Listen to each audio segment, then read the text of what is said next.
안녕하십니까. 저는 일요 연구반 맡고 있는 김광호입니다. 그래서 제 전화번호하고 연락처 있는데 중간에 공부하시다가 좀 궁금한 사항이 있으면 연락 주시면 제가 답변해 드리도록 하겠습니다. 그래서 이제 저희가 지금 6문제 중에서 3교시 4문제를 선택을 해야 되는데 이제 나머지가 전부 다 그 관연도 문제에서 출제가 됐었고 5번 문제 그 풍력 발전기만 지금 별도로 출제가 된 적이 없었거든요. 그래서 제가 여기서 지금 해드릴 것은 주로 문제 분석하는 방법하고 그다음에 이제 서브노트를 어떻게 쓸 건지 서브노트 작성하는 방법 위주로 좀 설명을 드리겠습니다.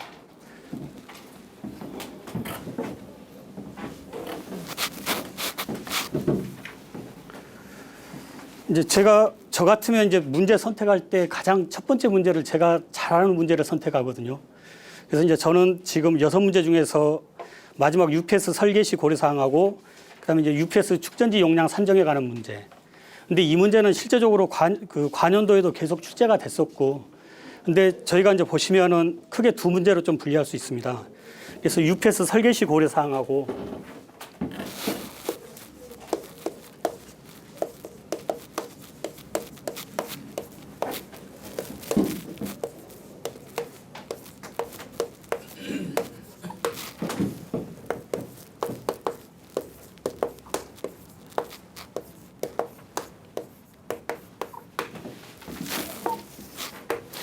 UPS 설계 시 고려사항 한 문제하고 그다음에 축전지 선정 시 고려사항 두 문제. 그래서 제가 봐서 답안지 작성은 각각 한 10점짜리에서 한 페이지 정도씩 작성하시면 될 것 같고요.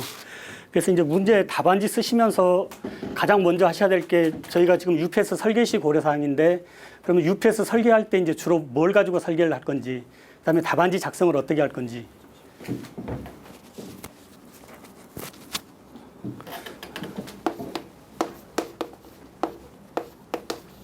그래서 이제 저희가 답안지를 작성하면 보통 맨 처음 부분에 이제 개요를 쓰시는데 개요에다 뭘 쓸 건지 그래서 처음에 공부하신 분들이 개요 작성하는 방법하고 결론 작성하는 부분이 최고 어렵다고 말씀들을 하시는데 저는 좀 그 어렵다고 표현하시면은 개요 부분에는 주로 이제 정의를 쓰시면은 어느 정도 좀 맞아 떨어집니다.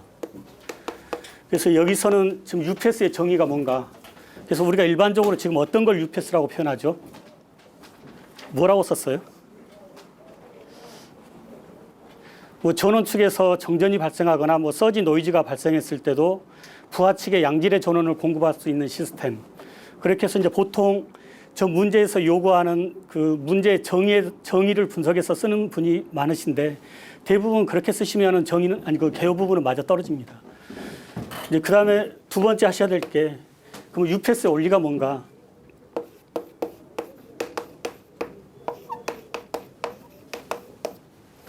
이제 크게 UPS의 구성하고 저희가 운전 방법, 운전에 관한 이제 설명을 하실 수가 있는데 크게 UPS 시스템 구성도를 그리면은 저희가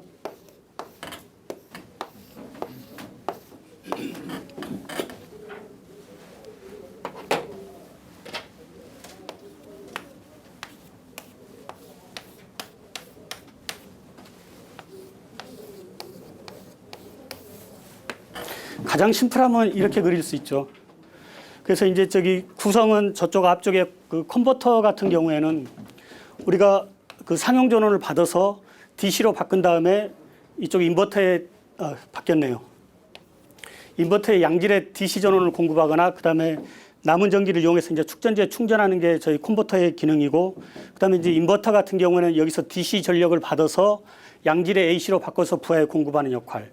그다음에 축전지는 정전이 발생했을 때 인버터에 DC 전력을 공급해주는 역할을 하고 이쪽 바이패스 같은 경우에는 UPS 내부에 어떤 고장이 발생하거나 아니면은 UPS가 과부하됐을 때 순시에 상용전원 측으로 바이패스 시켜주는 역할.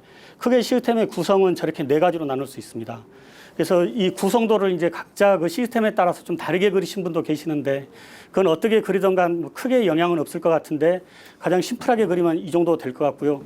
그 다음에 이제 설명하셔야 될 게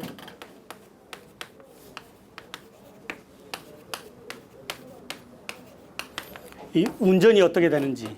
그래서 정상시에는 우리가 여기서 AC 양질의 전원을 받아서 DC로 바꾼 다음에 인버터에서 이제 AC로 바꿔서 보내주는 역할을 하는 게 지금 이 정상시의 전원 공급 방법이고, 그다음에 정전시에는 축전지에서 전원을 공급하고, 그다음에 내부 고장이 발생했을 때는 이 바이패스로 절취해 주는 게 UPS의 기능인데, 저희가 그 시스템 구성에 따라서 이제 크게 달라지긴 합니다. 그래서 정지형 같은 경우는 지금 현재 이제 이 기본 모델로 가고, 그다음에 다이나믹이라든가 오프라인 UPS는 좀 약간 달라집니다.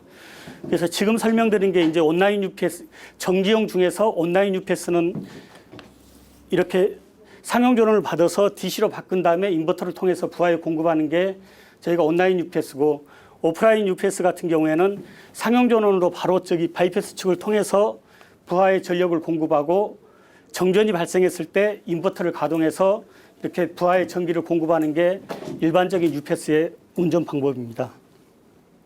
그래서 이제 저 같은 경우에는 지금 1번하고 2번은 UPS 문제가 나왔을 때 어떤 경우에라도 여기까지는 그냥 기본적으로 쓰는 것. 그다음에 이제 3번 같은 경우에는 이 문제에서 직접적으로 요구하고 있는 UPS 설계 시 고려사항이 뭔가. 그다음에 4번에 가서는 이제 여기서 요구하는 두 번째 문제. 축전지 선정할 때 우리가 뭘 해야 될지. 그다음에 5번에 가서는 최근에 동향이 어떻게 돌아가고 있는지.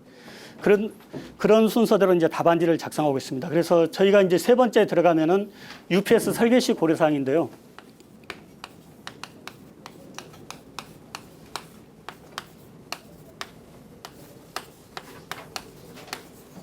실제적으로 이제 UPS 저희가 설계할 때 고려해야 될 사항들이 굉장히 많은데, 첫 번째 저희가 해야 될 게 그런 이제 어떤 기기 선정하는 문제가 있을 겁니다. 그래서 UPS도 보시면은 그런 종류도 다양하고, 그다음에 어떤 일반적인 또 기기마다 스펙들이 다른데 어떤 UPS를 선정할 건지.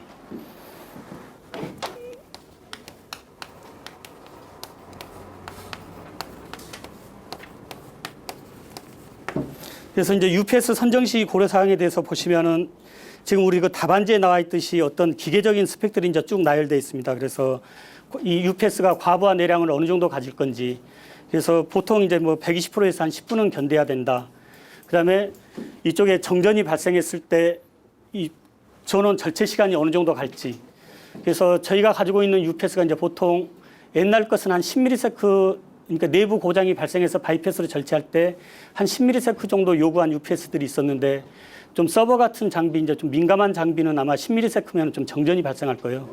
그래서 최근에 UPS들은 한 4ms 이내에 무정전 절체하게끔 돼 있고요. 그다음에 이제 전체적으로 또 보셔야 될 게, 저희가 UPS에서 지금 고조파 함유량이 어느 정도 될 건지.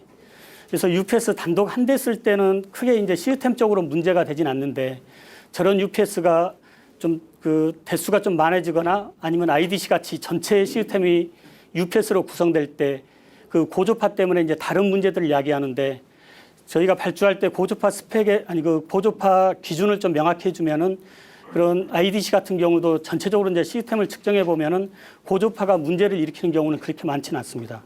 그래서 이제 저희가 지금 시스템별로 보통 고조파 종합 함유를 한 5% 정도 이내에서 이제 요구를 많이 하고 있고요. 그다음에 이제 그 출력 불평형률 같은 경우는 4% 이내. 그렇게 해서 그 장비 스펙에 대해서 이제 어떤 내용으로 저희가 그 발주를 할 건지 그 내용을 정해주는 게 지금 선정 시 고려 사항이고, 그다음에 이제 두 번째 가서는 이제 실제적으로 그러면 기기 선정을 어떻게 할 건지. 그래서 이제 UPS 종류를 좀 저희가 여기서는 설명할 필요가 있는데, 크게 UPS를 분류하면 어떤 걸로 분류할 수 있죠?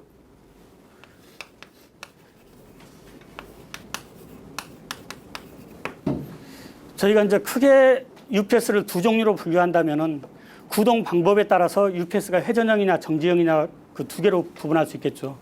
그래서 이제 회전형 같은 경우에는 우리가 초창기에 얘기했던 MG 세트하고 그다음에 다이나믹 UPS, 그리고 이제 나머지 그 전력전자 반도체 소자를 사용하는 게 전부 다 이제 정지형 UPS에 해당되고 있습니다.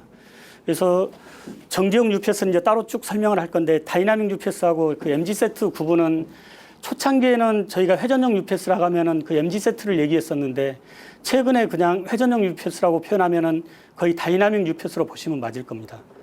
그래서 좀 책들 보실 때 이제 회전형 UPS의 신뢰성이 높냐 낮냐를 얘기하는데 다이나믹 쪽으로 가면은 정지형보다 오히려 저기 신뢰성이 좀 높은 경우도 있고 그다음에 옛날 그 책에서 표현했던 순수한 그 MG 세트 그건 좀 순간 정전은 좀 보상하기 좀 어려울 정도 약간의 좀 그 전압 강화 정도 보상하는 차원의 그런 MG 세트 얘기할 때하고 좀 다이나믹은 구분하셔야 되고요. 그다음에 이제 정지형 UPS에 들어와서는 크게 또 구분할 수 있는 방법이 뭐가 있을까요?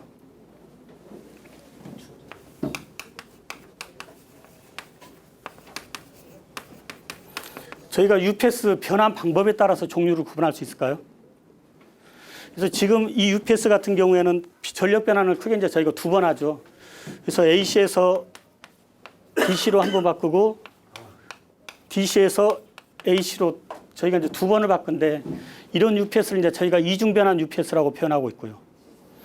그다음에 이중 변환 UPS의 이제 가장 큰 단점이 뭐죠? 저희가 전력 변환 단계가 많아지면은 발생할 수 있는 게 손실이 좀 커집니다. 그래서 UPS 손실이 종합 효율이 거의 80%대가 이제 보통 제품들인데 손실이 많아지기 때문에 이 단점을 보완하기 위해서 나온 게 이제 그 단일 변환 UPS 이쪽 빼고 저기 역변환 인버터를 사용해서 이렇게 충전했다가 이렇게 다시 방전하는 UPS. 그다음에 이제 세 번째로 또 갈 수 있는 게 뭐가 있죠? 이런 UPS들의 가장 큰 단점이 효율이 굉장히 좀 낮았죠. 그래서 이제 나온 게 델타 변환 UPS. 델타 변환 UPS 같은 경우에는 거의 상용 전원을 받아서 부하에 공급하다가 이쪽 인버터하고 컨버터에서 나머지 그 전력 품질을 좀 보상해 주는 방법으로 해서 거의 초창기에는 이제 친환경 UPS라고 많이 표현을 했었고요. 그래서 변환 방법에 따라서 분류하면 이제 한 3가지 정도로 구분할 수 있을 것 같습니다. 그다음에 세 번째는 뭐가 있을까요? 크게 이제 운전 방법에 따라서 UPS를 어떻게 구분할 건지. 그래서 이제 저희가 소용량 같은 경우는 한 대 단독으로 사용하는 게 이제 보통이고 대용량이 됐을 때 이 UPS 시스템을 한 대로 가져갈 건지 그렇지 않으면 시스템을 여러 개로 가져갈 건지. 그래서 이제 좀 각각 고민들을 좀 하셔야 되는데 저희가 UPS 대수가 늘어나면 늘어날수록 뭐가 좋아지죠? 고장이 발생했을 때 어떤 전력 공급에 대해서 신뢰성이 좀 상당히 높아집니다. 그래서 전체 시스템이 정전이 되지 않고 한 대만 죽고 나머지 UPS들이 백업을 해주기 때문에 이제 신뢰성이 높아지는 거고 대신 UPS 대수가 늘어나면은 경제성은 그만큼 안 좋아지겠죠. 그다음에 경제성이 안 좋아지고 또 설치 면적이 상당히 넓어지고요. 그래서 이제 보통 UPS 같은 경우 병렬 시스템 구성하면은 한 시스템에 한 6대 정도까지 이제 최대 시스템을 운영을 하고 있습니다. 그래서 이 6대 기준에 대해서 혹시 알고 계신 분 계세요? 왜 최대 시스템을 가져가면 6대로 가져가는지. 보통 6대 시스템 운영하면서 저희가 6대 중에서 한 대를 예방 보전 차원에서 이제 정비를 하고 그 사이에 또 한 대가 고장 날 수 있으면은 한 4대 정도 가지고 상용 전원을 공급할 수 있겠다 싶어서 이제 보통 병렬 운전 대수는 최대 한 6대 가져가는데 요즘 시스템에 따라서 한 8대까지 최대 가져가는 경우도 있고요. 그다음에 이제 UPS 자체가 그런 어떤 이렇게 단일식 UPS가 아니라 모듈식으로 나온 경우에는 좀 이런 시스템하고 이제 좀 약간 좀 사양이 달라지는 경우고요.